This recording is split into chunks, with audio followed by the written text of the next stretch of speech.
Et bien maintenant, nous allons passer à la présentation des modules.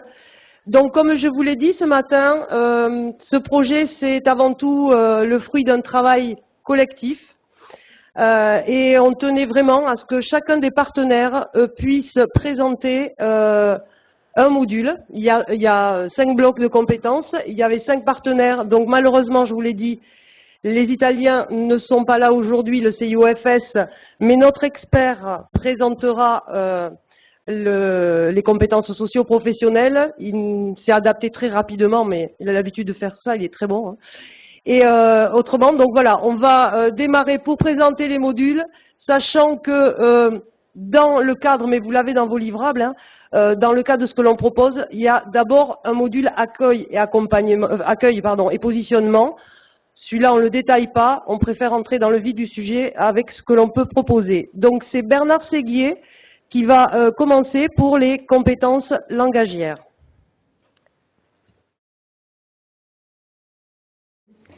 Bon, tout d'abord, je voudrais répondre à votre étonnement, parce qu'on ne parle pas de compétences linguistiques, mais on a parlé de compétences langagières.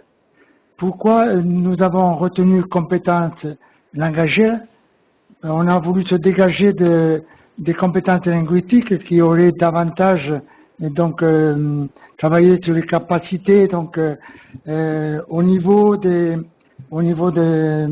davantage structurel et pour comprendre donc à partir des données de type morphologie, syntaxe, lexique donc pour aller sur des données beaucoup plus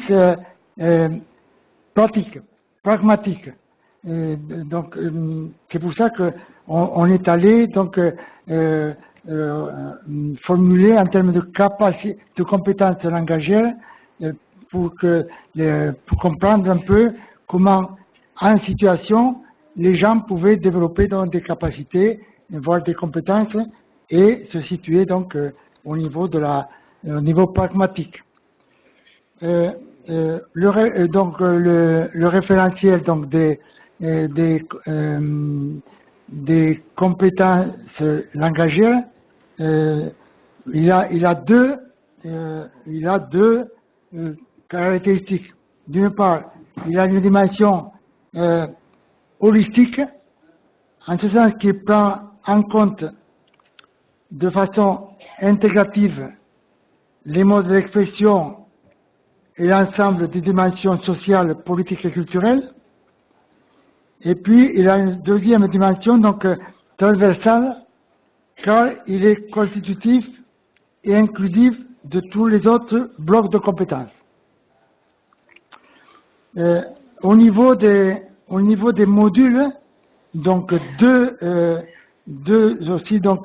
deux critères qui en donnent l'originalité. Donc, d'une part, la partie essentialité. Essentialité de la connaissance et de la compréhension de la langue du pays d'accueil, au niveau lecture et écriture. Et comme ce matin, donc, ça avait été souligné et donc parce que il a été question souvent de dire qu'il va falloir développer donc le nombre d'heures donc consacrées donc aux formations linguistiques.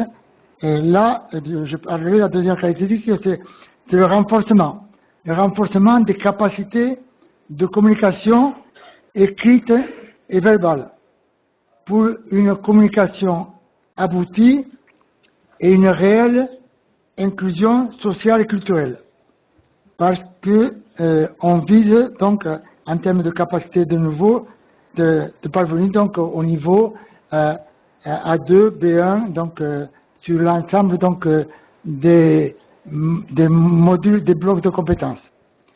Je terminerai en disant que à l'occasion de ce bloc de compétences, donc compétences langagières, nous avons aussi mis en évidence la nécessité de reconsidérer donc au niveau de l'auto-évaluation par les publics bénéficiaires de notre mode d'auto-évaluation en termes de paliers et de niveaux, donc en s'inspirant un peu des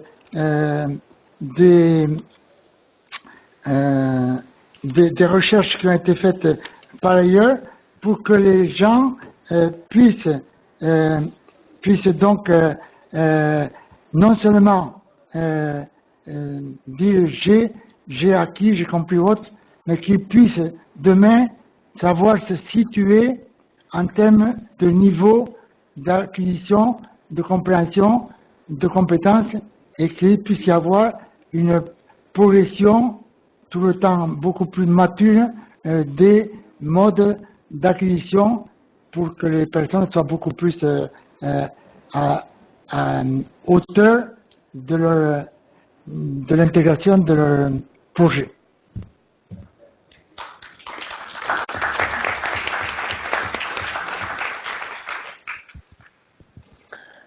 Merci. On est dans les temps, ça va bien. Alors, maintenant la présentation du bloc de compétences scientifiques et numériques, mais c'est vrai qu'en introduction, j'ai quand même oublié de vous dire la démarche pour amener à ces blocs. On a décidé de s'appuyer sur les 8 compétences clés européennes.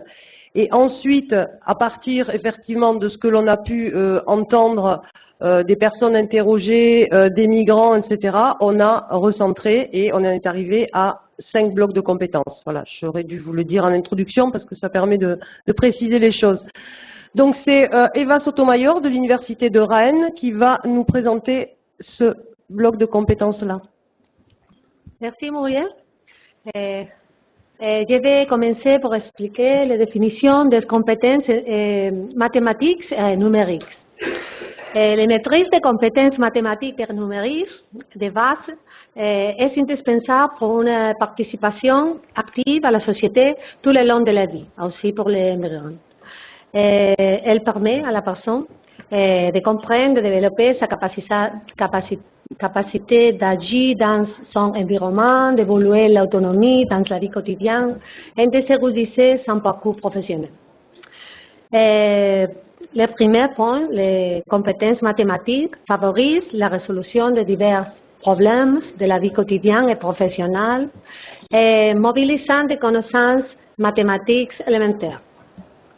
Et les compétences numériques bureaucratiques s'entendent comme la capacité à repérer, comprendre, traiter et diffuser l'information par un usage sur les critiques d'outils numériques et bureaucratiques. Les résultats du projet ont considéré nécessaire, Muriel, s'il vous plaît, à grouper les compétences dans 12 modules. Le premier module a appliqué les mathématiques à la vie quotidienne et professionnelle. Et le deuxième module utiliser les technologies de l'information et la communication. Quels sont les objectifs du premier module? Développer le savoir de base en mathématiques et apprendre à utiliser un raisonnement logique en vue de résoudre les problèmes de la vie quotidienne. Les contenus sont en relation avec les objectifs, par exemple, maîtriser les règles de base de calcul, découvrir les nombres, maîtriser les techniques opératoires et calculer, comprendre les systèmes de mesure et leurs unités, être familiarisé avec les proportionnalités. Ces contenus sont très importants pour les compétences scientifiques, mathématiques et numériques de la personne immigrante, par exemple, pour comprendre un crédit, une facture. Quels sont les objectifs le module 2, utiliser les technologies de l'information et de la communication. Les objectifs sont Acquérir les bases de l'utilisation d'un ordinateur, d'un smartphone, d'une tablette. Maîtriser les principales fonctions du logiciel de traitement de tests et d'un tableau. Communiquer par mail. Trouver et sélectionner l'information sur Internet, évaluer la fiabilité d'une source d'information, utiliser de manière appropriée les réseaux sociaux et professionnels, etc. Les contenus sont en relation avec les objectifs, par exemple les instruments de communication, le traitement de l'information, utiliser les principales fonctions principalement de deux logiciels bureaucratiques, par exemple le traitement de tests, les tableaux. Finalement, ce sont les compétences développées par l'équipe d'IME pour favoriser l'inclusion sociale et professionnelle des migrants vers l'Europe.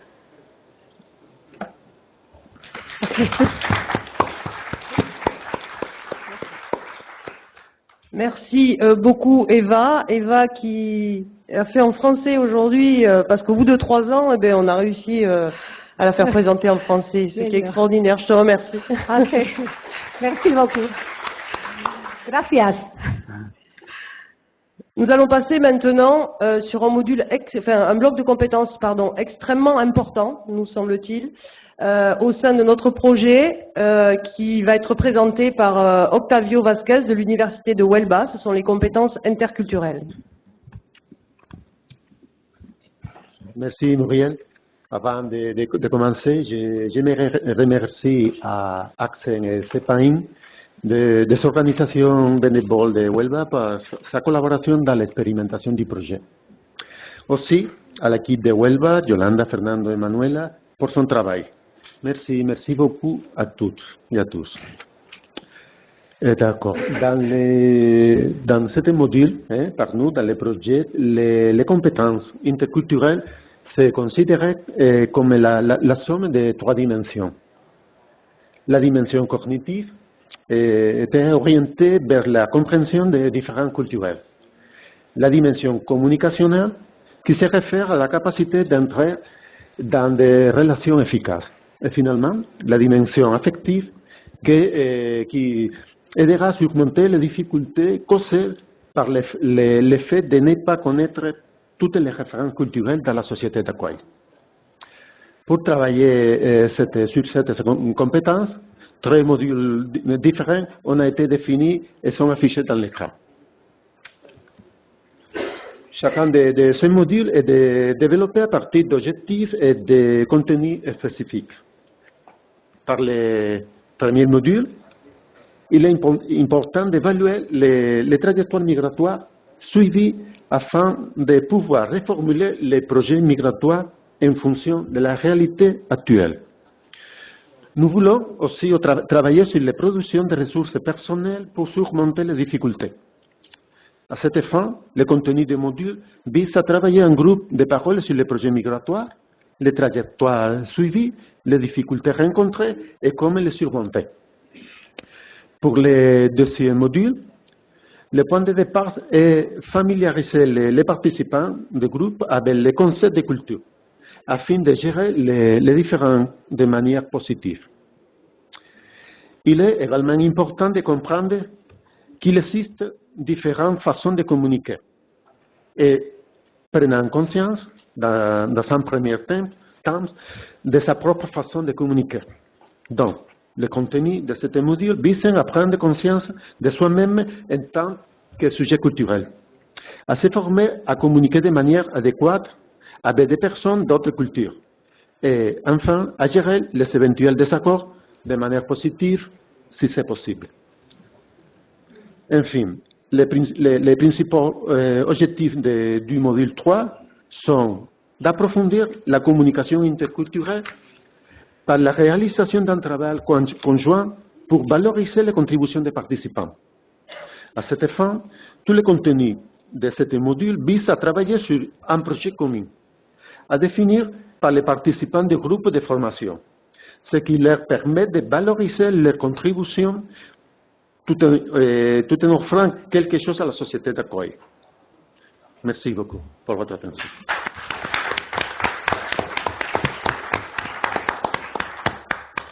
Merci beaucoup, Octavio. Maintenant, je vais donner la parole donc en anglais à Angeliki Magnotti, donc de EDRA, qui va nous présenter les compétences sociales et civiques. Hello. Just a few words about social and civic competencies that a person should possess in order not just to be integrated in the hosting countries, but furthermore included.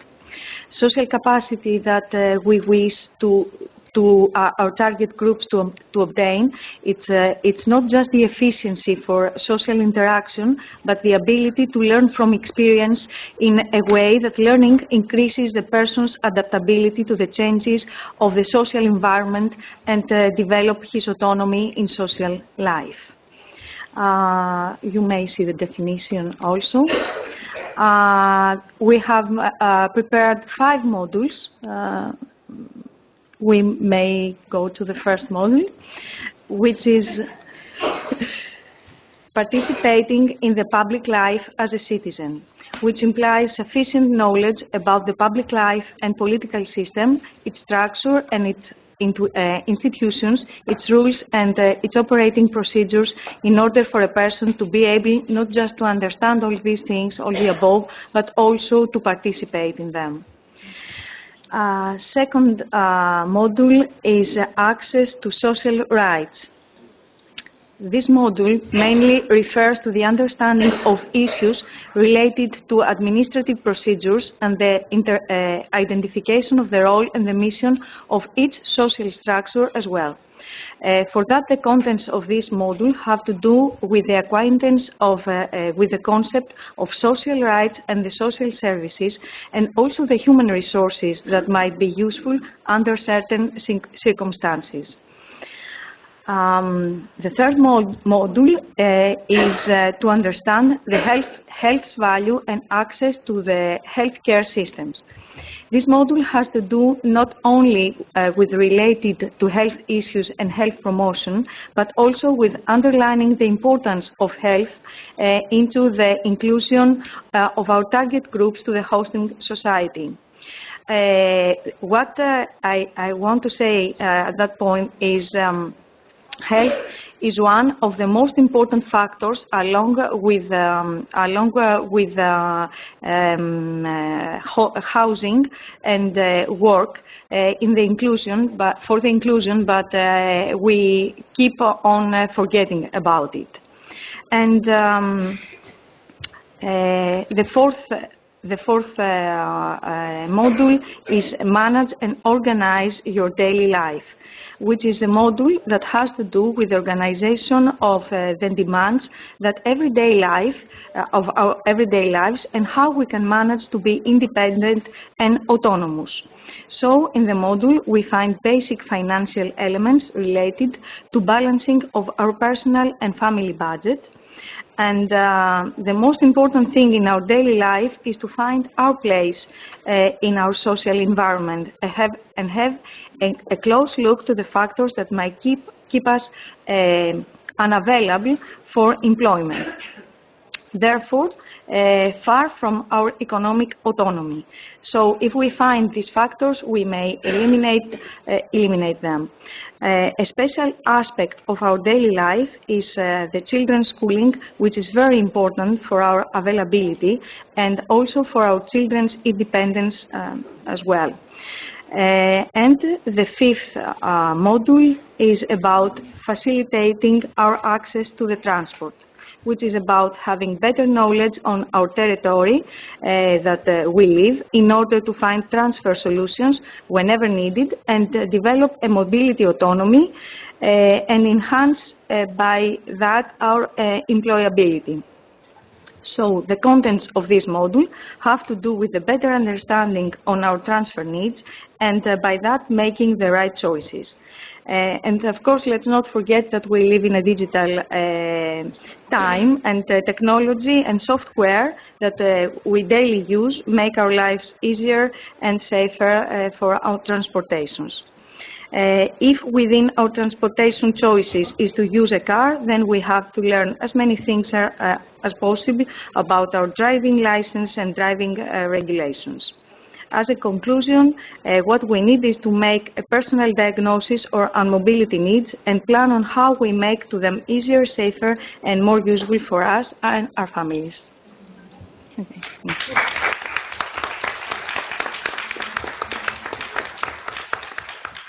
Merci beaucoup, Angeliki. Vous avez dû noter que j'étais très douée en anglais. Donc maintenant, je vais laisser la parole à Christophe, qui remplace donc au pied levé Maria Pia Ragazzo du COIFS.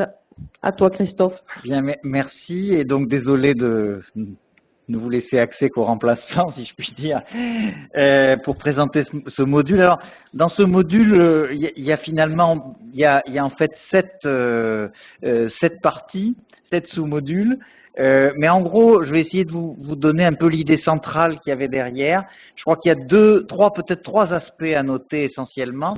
Le premier aspect, je crois que c'est d'abord favoriser la prise de conscience par le migrant de ses capacités professionnelles. Alors, prendre conscience de ses capacités professionnelles, c'est être capable aussi de revoir l'ensemble de son parcours migratoire, mais aussi surtout parcours antérieur, non seulement parcours scolaire et professionnel stricto sensu, mais aussi d'autres compétences qui ont pu être développées, c'est-à-dire une manière de prendre conscience d'un potentiel d'insertion professionnelle. Ça, c'est le premier point qui, je crois, était très important dans tous les échanges qu'on a pu avoir à ce sujet et qui a conduit donc à construire les modules dans cette direction. L'autre point qui est important aussi, c'est le fait que il s'agit ici il y a un des modules qui est orienté vers l'entrepreneuriat. Alors pourquoi l'entrepreneuriat? Parce qu'effectivement, par certains aspects, l'insertion professionnelle hors de l'entrepreneuriat peut présenter un certain nombre d'avantages. L'entrepreneuriat, c'est aussi parce que d'un point de vue tout simplement concret, on s'est aperçu, enfin la plupart des statistiques disent que les migrants sont surreprésentés dans l'entrepreneuriat et que donc ça peut donner une bonne clé précisément pour valoriser des compétences qui sont pas forcément identifiées de façon formelle, aussi qui peuvent l'être d'ailleurs. Et puis le dernier point qui a été valorisé dans la construction de cet ensemble de modules, c'est en fait leur modularité. C'est-à-dire l'idée que c'est pas forcément un parcours linéaire, on va pas forcément faire la totalité. Alors il y a un ordre quand même qu'il y a dans ces modules, mais c'est pas forcément la totalité des modules qui vont être réalisés. Et j'insiste sur ce point notamment pour l'immersion dans le contexte professionnel, qui est en fait un stage. Il y a eu d'ailleurs des discussions à ce sujet dans la conception de ce module, parce que effectivement, certains, lors notamment de certaines expérimentations, certains des migrants qui étaient en formation disaient « mais moi je ne me sens pas prêt à aller tout de suite à être immergé dans un contexte socio-professionnel lors d'un stage. Je souhaite attendre d'acquérir des compétences professionnelles spécifiques. » Et donc du coup, on a souhaité finalement que tout ça soit un petit peu modulable, de façon à ce que finalement les personnes qui suivent ces modules puissent en choisir un et puis suivre un autre, mais pas forcément effectivement exécuter la totalité des 8 modules dans leur séquentialité. Voilà, alors si on peut rentrer peut-être plus dans le détail de chacun, mais de façon très rapide, hein. On va passer sur le premier, puisque justement j'en ai un peu parlé, donc décrire son parcours professionnel. Donc la première fois, pour valoriser son parcours professionnel, il faut d'abord en avoir pleinement conscience. Et c'est effectivement ce qui est proposé dans le cadre de ce module, à travers l'identification des compétences, une meilleure connaissance de ses capacités et de la façon dont on peut les mettre en valeur. Donc c'est tout un ensemble de choses. Alors, mais peut-être qu'on n'a pas évoqué les outils qui sont proposés, mais il y a tout un tas d'outils effectivement pédagogiques spécifiques de mise en situation qui permettent plus facilement effectivement de développer. Alors c'est vrai d'ailleurs dans ces modules-là comme dans les autres. Hein. Voilà, donc on peut peut-être passer au module suivant. Donc là effectivement l'idée c'est plus de construire son avenir professionnel. Alors là chaque fois ce qu'il faut bien voir c'est que ces modules sont un préalable à la réalisation d'une éventuelle formation professionnelle, parce que certains migrants n'ont pas besoin d'une formation professionnelle, ils ont déjà des compétences professionnelles. Donc ici, c'est plutôt autour de comment construire un projet que comment finalement, forcément, prévoir une formation. Mais le module 3, le module 4, pardon, vise pour ceux qui souhaitent entrer dans une formation professionnelle spécifique, comment préparer l'entrée dans cette formation professionnelle et comment se situer par rapport à cette formation. Voilà, donc ensuite on va revenir, mais on va sur des modules dont j'ai déjà parlé. Alors s'insérer sur le marché du travail, ça vise essentiellement à voir effectivement comment par rapport au marché du travail on se situe, c'est-à-dire comment finalement les compétences dont on a réussi à faire le bilan et la synthèse et comment finalement l'éventuelle nécessité de formation ou pas permettent de cibler un secteur sur lequel effectivement on a plus de chances d'être adapté. Le module 5, connaître le monde du travail et les codes de l'entreprise. Alors ça, c'est un autre aspect sur lequel on a insisté, c'est qu'il y a effectivement un certain nombre de codes dans le monde professionnel, d'ailleurs qui ne sont pas forcément identiques d'un monde professionnel à l'autre, mais il y a un certain nombre de codes, mais d'éléments qui peuvent être communs quand même à beaucoup d'univers professionnels, et c'était une manière de les identifier, à la fois les aspects formels, comme les aspects législatifs, et, du côté des droits et devoirs des salariés, ou les droits en matière de formation, mais aussi d'autres aspects qui sont plus de type informel. S'agissant enfin du module 6, donc s'engager dans la création d'entreprises, alors on en a parlé, effectivement, les migrants sont très présents dans le monde entrepreneurial, donc effectivement, on tenait effectivement à valoriser ça. Et enfin, module 7, développer des compétences transverses, parce que ça c'est un point qui est très important, pour effectivement développer une capacité aussi à une mobilité professionnelle après une première insertion professionnelle. Et enfin s'immerger dans un contexte professionnel, j'en ai parlé, donc j'en termine ainsi.